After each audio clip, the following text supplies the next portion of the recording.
Nesse vídeo será apresentada a utilização do sistema Xstructure para aquisição de dados referentes à deformação, à leitura do extensômetro de resistência elétrica, né?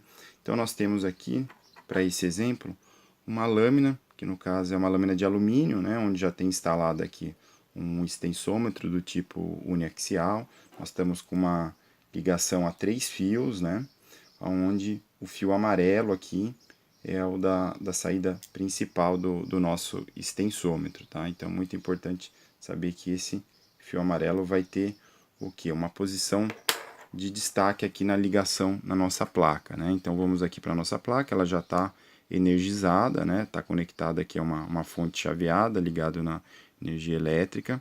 O modo Bluetooth já está aqui em atuação, né? Também está energizado, a gente está vendo aqui o LED dele piscando. E esse terminal Born aqui com 4 saídas, ele é para ligação dos extensômetros de resistência elétrica. Como nós estamos trabalhando com o extensômetro uniaxial, um único extensômetro, então nós estamos falando de uma ligação de extensômetro, né, de 1/4 de ponte, tipo de 1/4 de ponte. Então, quando a gente trabalha com 1/4 de ponte, no nosso módulo aqui do Xstructure, tem que pegar lá o manual e ver a posição dessas chaves aqui, né, dos dip switch, né? Então a gente vê que essa primeira aqui ela está desligada, tá? Aí nós temos aqui da chave 2 aqui, o interruptor 1 desligado, o interruptor 2 ligado, está na posição on aqui. E nessa terceira chave aqui, o primeiro, número 1 aqui, desligado, e o 2 e o 3 ligado. Então essa é a disposição para leitura de 1/4 de ponte. Se você for trabalhar com meia ponte ou ponte completa, consulte o manual para ver a disposição dessas chaves, né? Aqui nós temos o potenciômetro, né, o trim-pot, que está associado aos extensômetros. Esse outro potenciômetro aqui, ele está associado à ligação aqui desse terminal de saída aqui para célula de carga, que não é o que nós estamos usando hoje, tá? Um detalhe aqui importante é que esse resistor aqui, que vocês estão vendo até um pouco mais estranho aqui, né? Na verdade são 3 resistores aqui, né? Eu soldei esses 3 resistores, que nós temos aqui um resistor de 100 ohms, um de 10 ohms e outro de 10 ohms, né? Como eu não tinha aqui no momento um resistor de 120 ohms de tolerância 0,1% e variação de temperatura de 10 ppm, eu tive que soldar esses 3, que são nessas características que eu estou falando agora, né? Então é muito importante que não só esse resistor aqui, como esse outro aqui e esse outro aqui, vocês podem ver lá no manual, né? Esses 3 resistores aqui, esse e esse, eles sejam de tolerância bem baixa, né? No caso 0,1%, e o coeficiente de variação de temperatura também 10 ppm por grau Celsius ou menos ainda, tá? Para que a gente consiga utilizar em um extensômetro, senão realmente os dados não vão ter, a gente não vai ter uma leitura estabilizada, tá? Então, já tudo conectado, a gente vê que o fio amarelo, que é o que vem de uma única saída aqui, né? Ó. Então, o extensômetro tem 2 saídas. Uma delas está indo só para o cabo amarelo aqui. Então, uma ligação a 3 fios. Então, essa que sai de uma lateral só do extensômetro, ela vem para o primeiro terminal Born aqui, tá? No caso, está anotado como mais aqui para gente. E os outros 2 fios, eles não têm uma ordem, tá? Então, poderia inverter esses 2 entre eles aqui, que não teria nenhum problema, porque eles estão vindo aqui da outra saída aqui do extensômetro, ok? Então, nós vamos iniciar aqui. Vou pegar o tablet, abrir aqui o nosso aplicativo, né? Não se preocupem muito aqui com a resolução do vídeo em relação ao aplicativo, que tem aqui no canal um outro vídeo onde demonstra todo o passo a passo de utilização do aplicativo, e aí a resolução tá um pouco melhor. Mas aqui também tá dando para... Nós estamos clicando então em aquisição local, agora vem aqui em conectar. Então eu escolho aqui, né, o HC05, que é o nosso módulo Bluetooth. Ele já está pareado, naquele outro vídeo do canal também mostra todo esse passo a passo prévio. Então nós estamos trabalhando aí com extensômetro. Então nós estamos falando o quê? Do canal 1, né? Então nós temos aqui, né, ó, o CH01, que é o canal 1. Então eu vou habilitar aqui só o canal 1, tá? Se eu estivesse trabalhando com todos os canais, né, o 2, o 3 e o 4, né, que são das outras grandezas, temperatura, força e deslocamento, posso trabalhar de forma simultânea, não tem nenhum problema. Era só habilitar todos os outros aqui, desde que os respectivos sensores estivessem instalados, né. Então a gente vê aqui, ó, que na frente do canal 1 já começaram a aparecer algumas leituras aqui, né. Esse LR, vocês podem ler lá no manual a explicação sobre isso, é a leitura relativa, ela ainda está em bytes, não está em microdeformação, que é a unidade de medida que a gente quer ler. Para isso a gente tem que fazer a calibração, né? Aqui na primeira caixinha de texto, eu só digitei aqui deformação, tá? Na segunda, o RG aqui é a resistência do extensômetro, né? Ela é dada em ohms, então é muito importante que a resistência digitada aqui seja a mesma do nosso extensômetro, nesse caso é um extensômetro, né, de 120 ohms, tá? E esse resistor aqui, né, do 1/4 de ponte, ele precisa ter a mesma resistência desse extensômetro aqui. Se eu estivesse trabalhando com um extensômetro de, por exemplo, 350 ohms, esse resistor aqui eu teria que substituir ele por um de 350 ohms, tá? Por isso, então, que ele é removível na placa esse resistor, tá? Voltando aqui para o aplicativo, tá? Então já está digitado aqui o valor de 120, ok? O valor de 2.1 é o coeficiente de sensibilidade do extensômetro, isso o fabricante do extensômetro fornece, tá? Vem no datasheet, na cartela do extensômetro.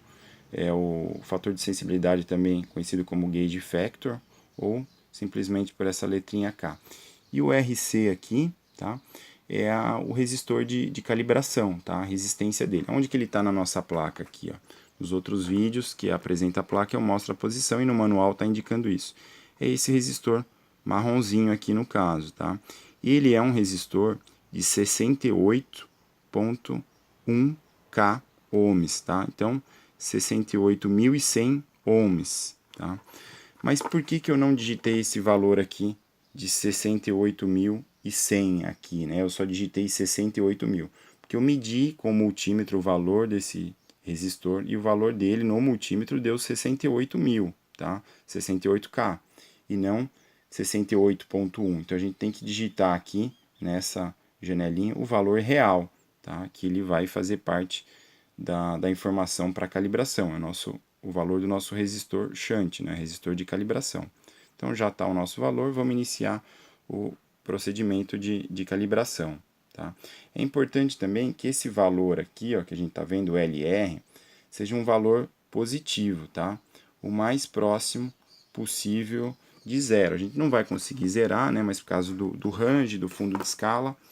E como que a gente ajusta esse valor? Eu venho aqui na placa, como eu disse, esse potenciômetro aqui está associado a esse terminal aqui, né? Então, estou fazendo a leitura aqui, vou pegar uma chave de fenda e vou girar o parafuso no sentido, ó, estou girando num sentido aqui que ele aumentou, né? Então, vou voltar. Então, ele já estava um valor aqui o mais próximo possível de zero, né? Quando a gente fala um valor próximo de zero, ainda estou falando de um valor da ordem aqui de milhões ou milhares de bytes ainda. Então, fiquem tranquilos aqui que vocês não vão conseguir realmente chegar no zero, tá? Estou fazendo apenas um ajuste fino aqui, mas esse valor inicial de leitura, ele vai ser descontado lá na frente. Tá? Então, volto aqui para o aplicativo, né? Vejam que esse valor diminuiu, começava com 7, está começando com 2 aqui. Tá? E agora vou efetivamente para calibração do sistema. Eu vou rolar aqui um pouquinho a tela, cheguei aqui no calibração, né? Então a primeira coisa eu vou clicar iniciar, né? Veja que esse número aqui começa com 2, né? Veja aqui, né? 212, 0, alguma coisa aqui tá oscilando. Então eu vou clicar em iniciar. Cliquei em iniciar, ele aparece, clique no botão aplicar. Mas a gente viu que o valor mudou para um valor negativo aqui, né? Ó. Tá? Por que esse valor diminuiu tanto assim? Porque nesse momento foi acionado pelo fotoacoplador, né? Ó, vamos voltar aqui na placa. Ó, o fotoacoplador acionou o resistor shunt, ligou na nossa ponte de Windsor aqui. Tá? Isso faz parte do procedimento de calibração. Agora vem aqui o próximo passo, clicar em aplicar. Ele voltou aqui para o valor naquela ordem de grandeza anterior das leituras, ou seja, ele desligou o resistor shunt. E agora a gente clica em concluir, tá? Concluída a calibração, a gente clica em zerar, tá? Veja que o valor ele oscila um pouco, né? Ele está aqui, né?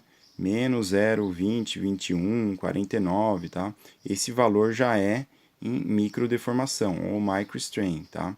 Ele está oscilando um pouco, mas é um valor muito baixo ainda, tá? Muitas coisas podem estar influenciando aqui nessa oscilação. Temperatura, inclusive uma luminária fluorescente que eu tenho ligada aqui, acabei de desligar ela, mas a gente sabe que esse é o tipo de coisa que influencia, porque é muito sensível esse sistema de medição de extensômetro, né?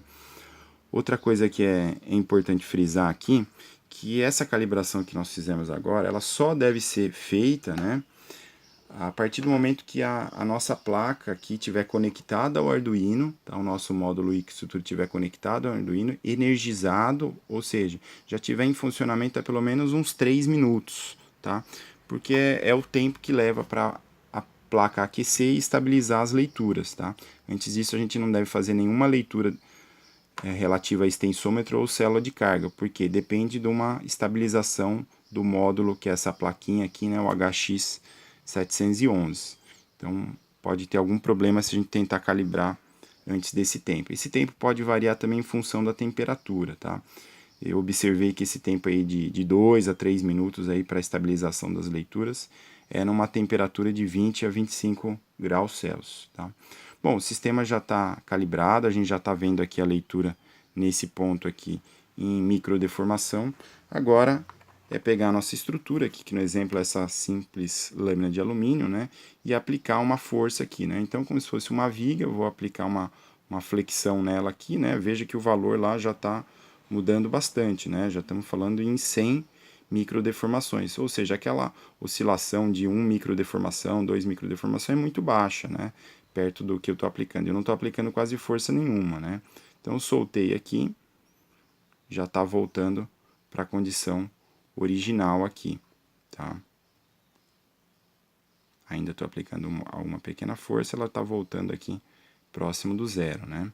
Então se eu aplicar uma força maior ainda, né, a gente vai ver valores maiores ainda. Estou na casa aqui de 300, quase 400 unidades de micro deformação, ok? Vou deixar uma pequena força ainda aplicada aqui. Se a gente rolar um pouquinho para baixo aqui, vai ter a parte de resultados, remoto e gráfico, mas isso a gente tem outro vídeo no canal mostrando como utilizar esses recursos, que é o vídeo que fala da aquisição de dados com a utilização do sistema, e mostra a utilização mais detalhada principalmente do aplicativo aqui do nosso software, tá ok?